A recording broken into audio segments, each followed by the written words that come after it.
नमस्कार, मैं हूं आशीष वर्मा। नो योर कंपनी में आपका स्वागत है। और नो योर कंपनी में आज हमारे रडार पर एक और बेहद इंटरेस्टिंग कंपनी होगी। हम बात करेंगे डॉलर इंडस्ट्रीज की, और डॉलर इंडस्ट्रीज के मैनेजिंग डायरेक्टर विनोद कुमार गुप्ता साहब मेरे साथ आज जुड़ने वाले कार्यक्रम में आगे।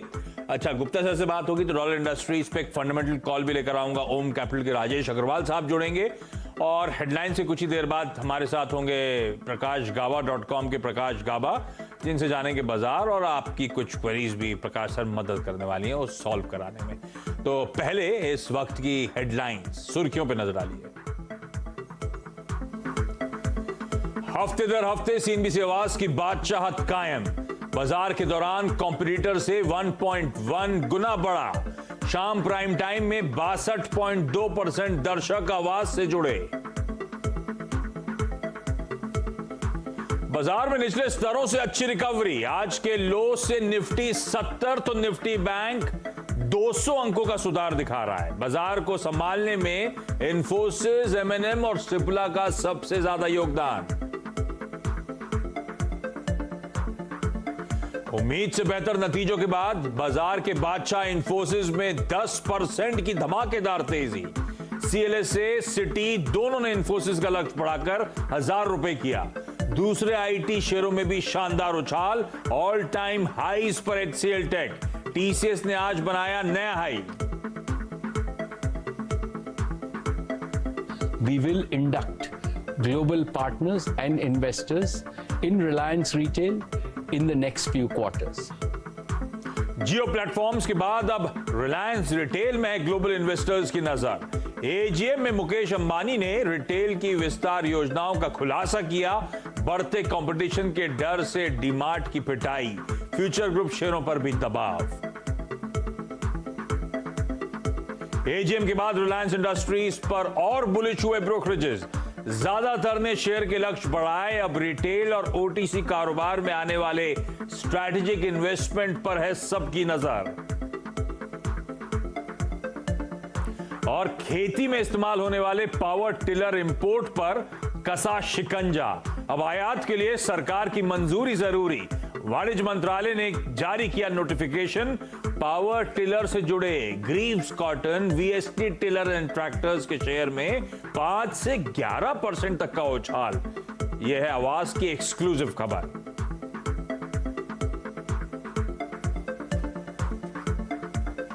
चलिए आगे बढ़ने से पहले भारतीय बाजार आप लोगों की स्क्रीन पर आएंगे, और थोड़ी सी मजबूती तूल पकड़ रही है। तो निफ्टी अब आधे % से ज्यादा, सेंसेक्स 2.3% की बढ़त के साथ कामकाज करता हुआ नजर आएगा। 10,680 पर निफ्टी में हो रहा है इस समय ट्रेड, और सेंसेक्स ऑलमोस्ट 250 पॉइंट की मजबूती के साथ आपको ट्रेड करता हुआ नजर आएगा। और इस समय की हाईलाइट जरा निफ्टी बैंक स्क्रीन पर लेकर आइए, उससे समझ में आएगी आपको। निफ्टी बैंक ने सारे लॉसेस जो करे थे, 21,027 के लॉस थे, वहां से 300 पॉइंट की रिकवरी, और निफ्टी बैंक एकदम फ्लैट जोन पे आता हुआ इस समय आपको नजर आएगा। तो दिन के लो से एक रिमार्केबल रिकवरी, और पिछले मेरे ख्याल से कुछ ही मिनटों में अचानक एक स्पाइक, अचानक एक उछाल निफ्टी बैंक पर, और उसी के चलते निफ्टी और सेंसेक्स में और मजबूती तूल पकड़ती हुई आपको नजर आएगी। तो अच्छा एक्शन पिकअप होता हुआ। स्टॉक स्पेसिफिक डेवलपमेंट्स पे जाऊं उससे पहले प्रकाश सर के पास क्विकली जा रहा हूं, क्योंकि आज है वीकली एक्सपायरी। प्रकाश सर, एक्सपायरी से पहले कुछ स्ट्रेंथ नजर आनी शुरू हुई है अब स्क्रीन पर। क्या करना चाहिए? खरीद लूं क्या एक्सपायरी तक? कोई ट्रेड लग रहा है आपको निफ्टी या निफ्टी बैंक में? आप कोई ले रहे हो ट्रेड क्या? जी हाँ, निफ्टी में एक अपू नजर आता है, स्टॉप होना चाहिए। मेरे ख्याल से आज का लो तो नहीं कहूंगा, लेकिन मैं कहूंगा कि यस 10,640-50 के आसपास 720 तक जाना चाहिए। 10,720। ये आज की एक्सपायरी तक की बात करो, 700 के ऊपर एक्सपायरी। बिल्कुल बिल्कुल। अरे वाह, तो खरीदारी करने के मौके हैं 10,720। तो ये तो अच्छे खासे अपसाइड्स की बात हो रही है। खरीद सकते हैं इस समय। देखिए, और जो ऊपर के कंजेशन जोन हैं उन लेवल्स के आसपास आता हुआ आज के ट्रेड में वापस निफ्टी। अब प्रकाश सर कह रहे हैं कि एक्सपायरी तक और तेजी तूल पकड़ती हुई इस समय नजर आ रही है। तो देखते हैं, अब मजा आएगा। एक्सपायरी का समय शुरू हो रहा है। 130 फैक्टर आमतौर पर वर्क करता है, नहीं तो 230 फैक्टर वर्क करता है बाजार में। 130 फैक्टर तो आपकी स्क्रीन पर है। अचानक वो स्पाइक 1:30 बजे के आसपास, आमतौर पर एक्सपायरी पे ऐसा होता है, या तो इसलिए मैंने कहा 1:30 बजे एक स्विंग आता है, या फिर 2:30 बजे के आसपास एक स्विंग आता है। प्रकाश सर, ऐसा होता है ना? ऐसा होता है तो क्यों होता है? अगर मुझे पता होता क्यों होता है, हमको तो पता है where to buy where to sell, पर ऐसा होता है उनको करने दो। पर एक्सपायरी के दिन होता है ना, ये 130 फैक्टर 230 फैक्टर ये वर्क करता है ना, एक स्विंग आता है ना आमतौर पर। काफी लोगों की बहुत चाहिए, मुझे समझ में कुछ नहीं आता, मुझे खाली पता है way to hold way to hold, इधर उधर कुछ देखने का ही नहीं। बिल्कुल सही लॉजिक, एकदम सही है। और निफ्टी इस समय प्रकाश सर कह रहे हैं खरीद के चलना है, 10,720 के टारगेट्स क्लोजिंग तक, और हर बातचीत में हर टिक के साथ मजबूती और तूल पकड़ रही है। 682 के आसपास अब निफ्टी इस समय ट्रेड करता हुआ। कौन से स्टॉक्स हैं, बीपीसीएल को स्क्रीन पर लेकर आइए। 4% की मजबूती और पिछले कुछ मिनटों में और तेजी तूल पकड़ रही है। फार्मास्यूटिकल्स, बीपीसीएल लाया डॉक्टर साहब स्क्रीन पे, ये देखिए बीपीसीएल, ये देखिए आप क्या मोमेंटम पिकअप हुआ है बीपीसीएल में, और क्या मजबूती के साथ आज कामकाज करता हुआ। नीरज बाजपेयी की सुबह की टीम में था क्या डॉक्टर साहब? अगर चेक करिएगा है तो दिखाइएगा टीम, मुझे याद नहीं आ रहा, मुझे पता नहीं क्यों लग रहा है बीपीसीएल आज या कल टीम में था। तो ठीक है, तो आज या कल नीरज ने मेंशन करा था बीपीसीएल को डाटा पे रखिएगा, मेरे ख्याल से आज की बात है। ठीक है, बीपीसीएल आप लोगों की स्क्रीन पर देखिए क्या मूव आ रहा है, 4.25% के उछाल के साथ इस समय ट्रेड होता हुआ। अब कुछ फार्मा स्टॉक्स मार्क कराता हूं जिनमें सब में इस तरह की चार्ट आपको नजर आएगी, मजबूती तूल पकड़ रही है। सन फार्मा स्क्रीन पर लेकर आइए डॉक्टर साहब, देखिए क्या मोमेंट में डॉक्टर सन फार्मा लाइए, ये देखिए सन फार्मा, देखिए क्या मोमेंटम आ रहा है। पिछले आधे घंटे का ये चार्ट, सारी तेजी पिछले आधे घंटे में हुई है। इसके बाद डॉक्टर रेड्डीज और सिप्ला हुआ, तो क्विकली लेकर आइए उन स्टॉक्स में। देखिए तो एक तरफ बीपीसीएल में तगड़ा मोमेंटम आता हुआ, सन फार्मा आप लोगों की स्क्रीन पर, लाइकवाइज फार्मा में डॉक्टर रेड्डीज और सिप्ला। डॉक्टर साहब ये देखिए डॉक्टर रेड्डीज, ये सारे फार्मा स्टॉक्स का पिकअप कर रहे हैं। और मुझे रह रहा है कि पता नहीं सीएनबी श्रीवास्तव का वो ब्रोकर्स पोल याद आ रहा है, प्रकाश सर ने पता नहीं पार्टिसिपेट करा था नहीं करा था। वो ब्रोकर्स पोल में फार्मा और आईटी दो पॉकेट्स कही गई थी। 2 दिन पहले परसों वो पोल हाईलाइट करा था, और 2 दिनों में पूरा आईटी ने कब्जा करा था मूल्ट पे, और अब देखिए वो फार्मा स्टॉक्स का पिकअप कर रहे हैं। आप लोगों की स्क्रीन पे मोमेंटम स्ट्रांग है। प्रकाश सर, ये जो फार्मा में अच्छा मूव आ रहा है, दिग्गज फार्मा स्टॉक्स मूव कर रहे हैं, कोई फार्मा ट्रेड है क्या, कोई कहीं कोई स्टॉक नजर आ रहा है आपको क्या? देखिए फार्मा में तो मेरे ख्याल से एक डॉक्टर रेड्डी जो मैंने 2-3 दिन पहले दिया था, वो उसमें अब भी मजबूती है। मैंने एक सुबह तो दिया था, बीटीएसटी भी दे दिया था मैंने, मुझे लगता है ये और भी ऊपर जाएगा। डॉक्टर रेड्डी बहुत अच्छी तेजी है, मुझे इसका टारगेट 4,200 को पार कर लेगा, शायद 4,250 भी जा सकता है। लेने की जगह अच्छी है, स्टॉप होना चाहिए 4150। डिफेंसिव बेट है, कोरोना है तो फार्मा है। कोरोना है तो फार्मा है, तो कोरोना रहा तो हम का रहेंगे सर, ऐसे कैसे होगा? पर ये ठीक है, सेंटिमेंट उम्मीद बस है। ग्लोबली फार्मा कंपनी से सब बहुत ड्रग डेवलपमेंट में बातचीत कर रहे हैं, रोज सुबह 7 बजे नीरज हाईलाइट करते हैं किस तरह की प्रोग्रेस चल रही है। लेकिन खैर इस बीच में फार्मास्यूटिकल पैक जो है, अभी इस समय का ट्रेड तो फार्मा में है। और डॉक्टर रेड्डीज आप लोगों की स्क्रीन पर 4,250 के टारगेट्स के लिए यहां पर अप्रोच करा जा सकता है। एक स्टॉक स्क्रीन पर लेकर आइएगा, एवेन्यू सुपरमार्ट। एक क्वेरी आई थी प्रकाश सर, मैंने आपको ट्विटर पर भी मार्क करी थी, यह है मनीषा जी की क्वेरी। मनीषा हमारी वाली मनीषा नहीं, मनीषा खोतीवान। मनीषा जी हाय, इनका सवाल यह है कि कौन सा सही लेवल हो सकता है डी मार्ट में एंटर करने के लिए इन्वेस्टमेंट के लिहाज से। अब ये एवेन्यू सुपरमार्ट जो डीमार्ट आप लोग स्क्रीन पे आज देखिए किस तरह का प्रेशर झेल रहा है, 6.5% का दबाव, 2000 ऑड लेवल्स के आसपास कामकाज होता हुआ। इस स्टॉक पे एक फंडामेंटल कॉल भी लेकर आऊंगा जब डॉलर इंडस्ट्रीज पे राजेश अग्रवाल सर जुड़ेंगे। I am sure Rajesh Agrawal sir सुन रहे होंगे शो को, तो राजेश सर एक बार एवेन्यू सुपरमार्ट पे भी बात करेंगे आपसे। लेकिन टेक्निकली कैसा लग रहा है एवेन्यू सुपरमार्ट, क्योंकि कंसर्न्स हैं जो कल एजीएम में जियो मार्ट के एग्रेसिव प्लान्स की बात करी जा रही है, आई एम श्योर वो ही स्क्रीन पे इस समय एवेन्यू सुपरमार्ट पे इंपैक्ट कर रहा है, और इसीलिए आप देख रहे हैं स्टॉक में एक तगड़ा सेल ऑफ होता हुआ। इस तरह के सेल ऑफ के बीच में आप लॉन्ग टर्म के लिहाज से क्या एवेन्यू सुपरमार्ट खरीदना चाहोगे? अगर हां तो कौन से स्तरों पे खरीदोगे? देखिए दो बातें, कल जब एजीएम शुरू था मैंने जियो मार्ट पे लॉग इन किया और वहां पर एंटर कर लिया। शाम को मैंने एक ऑर्डर किया, आज वो सुबह डिलीवर भी हो गया। अब ऐसा माहौल रहेगा तो डीमार्ट में दिक्कत तो आएगी। और जो स्ट्रक्चर है टेक्निकल रूप से वहां पर मीडियम शॉर्ट टर्म के हिसाब से लगता है वहां एक सेल ऑफ है, टॉपिंग पैटर्न है, तो पॉसिबल है कि लोअर लेवल देखने को मिले। कहां तक आ सकता है? 1600, 1700 नहीं, 1700, 1800 एक मुझे लेवल दिखता है, शायद वहां तक आ सकता है। लेना है इनको, ले सकते हैं करीब 1700 के आसपास। मौका दीजिए, वहां पर एक सेफर बेट रहेगा। मैं नहीं कहता कि वहां आएगा, लेकिन वहां पर एक सेफर बेट रहेगा।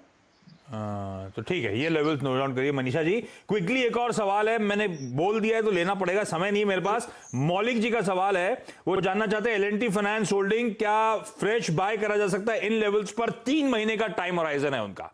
ले सकते हैं। लोअर लेवल्स करीब 50-55 जोन है, यहाँ पर लगता है बॉटम आउट हुआ, बेचने की जगह 80 हुआ, ले सकते हैं।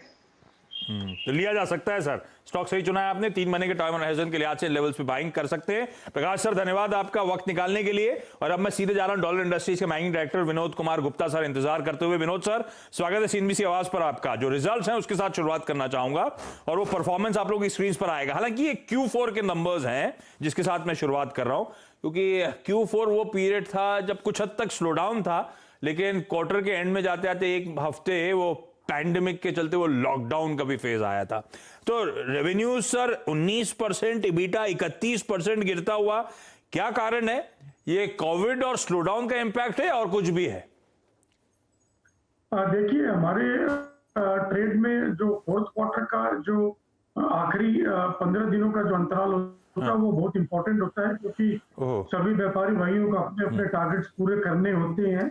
उस समय हमारे ऊपर में भी काफी सप्लाई का प्रेशर होता है और लगभग उसी समय आपने देखा कि पेंडेमिक की जो सिचुएशन क्रिएट हो गई थी भारत में, तो इसकी वजह से लोगों ने माल लिफ्ट करना बंद कर दिया था और जिसकी वजह से हम अपने जो टारगेट्स थे फोर्थ क्वार्टर के वो हम पूरे कर नहीं पाए और हमें करीब 70-80 करोड़ का जो एक टर्नओवर का हिट मिला, अब वो हमारे Q4 के नंबर। तो आप कह रहे हो लार्जली वो एकदम आखिरी के 15 दिनों बड़े इंपॉर्टेंट होते हैं क्वार्टर के, फाइनेंशियल ईयर के, उस समय वो ट्रांजैक्शंस नहीं हो पाया, उसका इंपैक्ट था। पर ये तो फिर गुप्ता सर लिंगर कर रहा होगा Q1 में, जिस क्वार्टर में हम आप उसके बाद गुजरे, उसमें तो असली लॉकडाउन का इंपैक्ट देखने को मिला था, यानी कि पेन वो कंटिन्यू होगा। अब इस समय स्थिति क्या है? किस हद तक ट्रेड चैनल्स बहाल हुए हैं? किस तरह तक हालात सुधरे? अब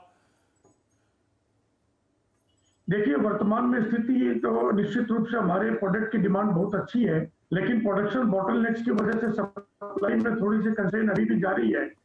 डिमांड की तरफ से हम पूरी तरह से ये संतोषजनक है, डिमांड बल्कि पहले से बेहतर आ रही है।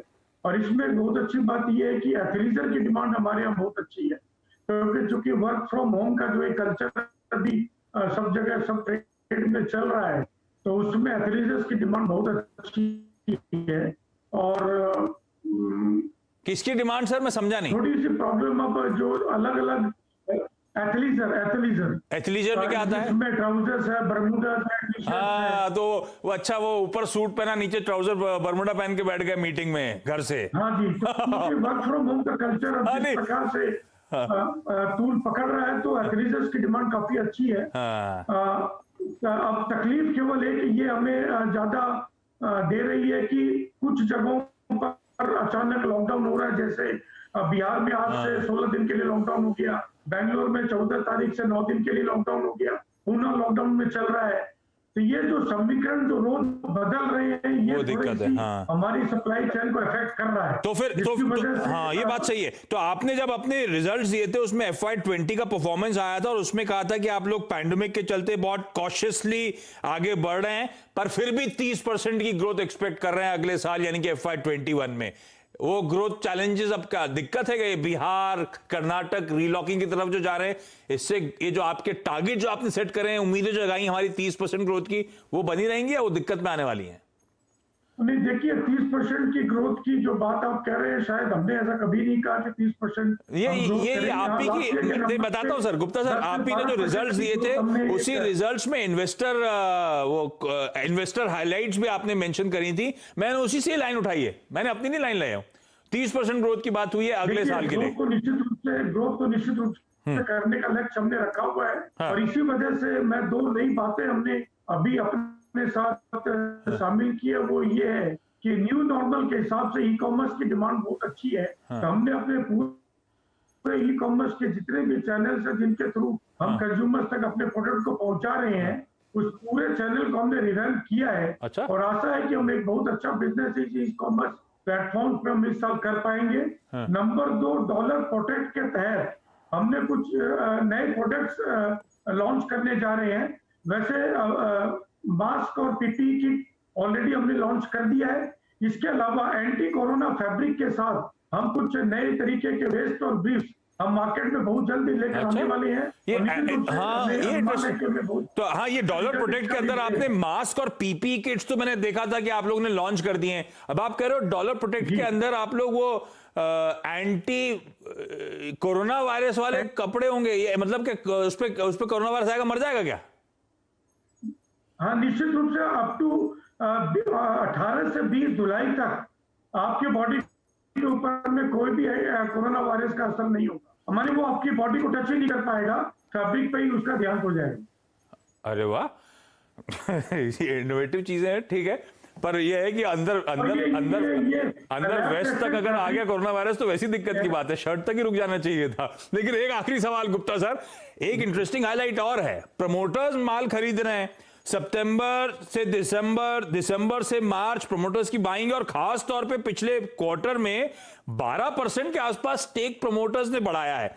एक प्रमोटर एंटिटी वी के मर्केंटाइल प्राइवेट लिमिटेड ऐड हुआ है प्रमोटर एंटिटीज में। ये क्या खुले बाजार से माल खरीदा गया है, कोई नॉन प्रमोटर क्लासिफाई हुआ है? इतना तगड़ा स्टेक इंक्रीज कैसे हो गया प्रमोटर्स का? ये एक हमारे यहाँ कुछ मर्जर अमलगमेशन कुछ कंपनियों का हुआ था, उसके तहत एक प्रमोटर्स का स्टेक 12% बढ़ गया। तो खुले बाजार से खरीदारी नहीं हुई है? नहीं। ठीक बात गुप्ता सर, बहुत बहुत धन्यवाद वक्त निकालने के लिए। क्योंकि छोटा सा ब्रेक ले रहा हूं, ब्रेक के उस पार डॉलर इंडस्ट्रीज और साथ साथ जैसे मैंने प्रॉमिस करा था राजेश अग्रवाल सर जुड़ेंगे, तो उनसे जानने की कोशिश, ये जो एवेन्यू सुपरमार्ट 7% टूट गया है, वो कैसे रीड कर रहे हैं इस डेवलपमेंट को, जो एजीएम के बाद से इस तरह का प्रेशर आ रहा है, उनका कॉल क्या है, फंडामेंटल नजरिया भी लेकर आऊंगा।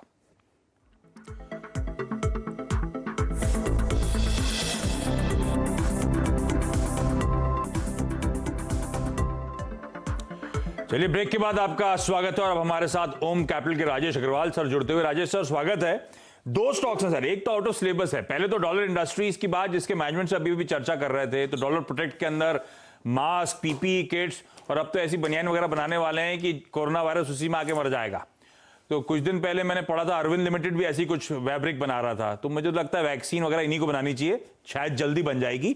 लेकिन डॉलर इंडस्ट्रीज स्टॉक पे कॉल क्या होगा, और साथ साथ एक और स्टॉक टाइप्स ऑफ स्क्रीन पे वापस लेकर आइएगा, एवेन्यू सुपरमार्ट। 6-7% का दबाव पिछले 4 दिनों में, 12-15% की कमजोरी एवेन्यू सुपरमार्ट का स्टॉक दिखा चुका है। राजेश सर, ये हो क्या रहा है यहाँ पे? ये क्या एक फॉर्मिडेबल कॉम्पिटिशन का डर है जो स्टॉक को सता रहा है? Good afternoon Ashish ji. एक एक करके अगर आए तो डॉलर इंडस्ट्रीज में हमारी इस वक्त होल्ड की कॉल है 150 रुपए के टारगेट के साथ। कारण ये है कि जिस तरीके से भी मैनेजमेंट भी कह रहे थे कि उनके सप्लाई डिस्ट्रप्शन के कारण से दिक्कतें दिख रही हैं, और चूंकि लॉकडाउन कई जगह में और बढ़ गया है तो इसलिए सप्लाई डिस्ट्रप्शन बनी रहेंगी। तो इस वजह से मुझे नहीं लगता कि बहुत ज़्यादा अपसाइड की यहाँ उम्मीद करनी चाहिए। हालांकि वैल्यूएशन अच्छे हैं, क्योंकि 10.5 रुपए की अर्निंग उन्होंने पिछले साल रिपोर्ट करी है। और कुछ ब्रांड्स तो जैसे बिग बॉस, मिसी वगैरह हैं, इनके बहुत हाईली एक्लेम्ड ब्रांड्स हैं। अक्षय कुमार ब्रांड प्रमोशन करते हैं। मैं समझता हूँ कि लंबी अवधि में स्टॉक ठीक हो सकता है, बट जब तक ये कोविड की दिक्कतें हैं, थोड़ी दिक्कतें बनी रहने वाली हैं, तो नई खरीदारी न करें। 150 के टारगेट के साथ जिनके पास है वो बने रहें। अब आते हैं एवेन्यू सुपरमार्ट पे।